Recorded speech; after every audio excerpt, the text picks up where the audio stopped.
Kanalımdan ve mutfağımdan herkese merhabalar. Bugün sizlere lokum gibi pişen yumuşacık et tarifi vermek istiyorum.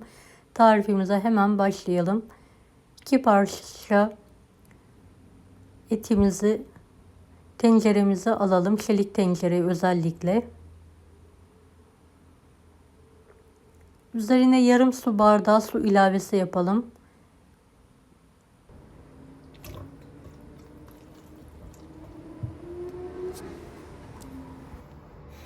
Kapağı kapalı bir şekilde yumuşayana kadar pişirelim. Yumuşayan etleri bir ters düz yapalım ve diğer taraflarında pişmesini sağlayalım.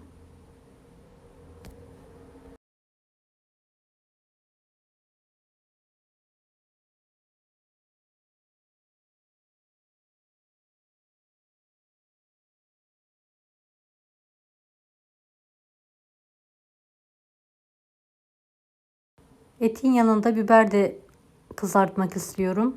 Yıkanmış biberleri uygun bir tavaya alıyorum. Üzerine az bir miktarda zeytinyağı gezdirerek kapağını kapatıyorum. İlk aşamada yüksek, daha sonra kısık ateşli biberlerim ölene kadar kızartmaya bırakıyorum.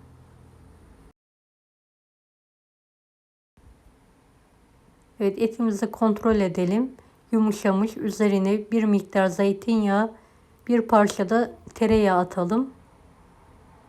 Yağla birlikte kızarmayı bırakalım. Üzerine damak tadınıza göre tuz serpebilirsiniz. Etleri ters çevirelim ve biraz tuz serpelim. Evet, etleri yağda kızartmayı bırakalım. 3 adet yıkanmış domatesleri halka şeklinde doğrayalım.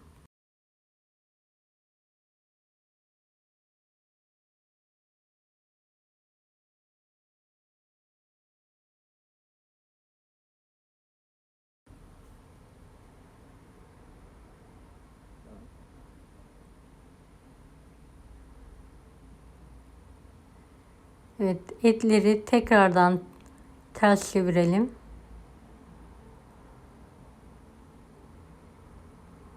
Üzerine bir miktar kekik serpelim.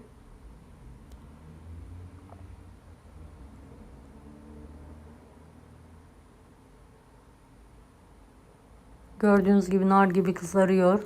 Bol yağda. Ters çevirelim ve diğer tarafını da kekikleyelim. Videomu bu kısma kadar izlediyseniz yorum kısmına herhangi bir emoji bırakırsanız bana destek olmak için sevinirim. Evet, kızaran biberleri ters çevirelim ve bir kenara toplayalım. Kalan boşluğa da domates dilimlerimizi dizelim.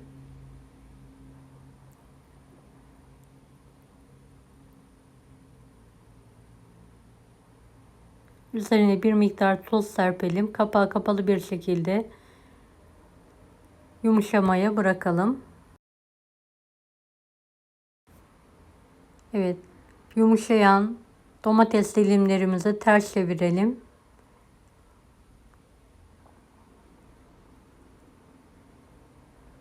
Diğer taraflarında az miktarda tuz ve kekik serpelim tekrardan.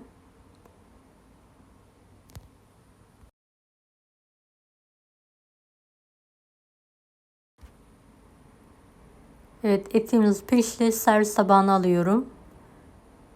Lokum gibi yumuşacık pişti. Yağını da ekmeğe banmak için tabağa alıyorum. Kızarttığım domates dilimleriyle ve biber dilimlerini de kenarına servis yapıyorum. Ekmeğe bandıra bandıra yiyebileceğiniz çok lezzetli bir tarif. Mutlaka denemenizi tavsiye ederim. Deneyecek olanlara şimdiden kolaylıklar dilerim. Kanalıma ücretsiz abone olmayı unutmayın. Bir dahaki videolarda görüşmek üzere. Allah'a emanet olun. Hoşça kalın.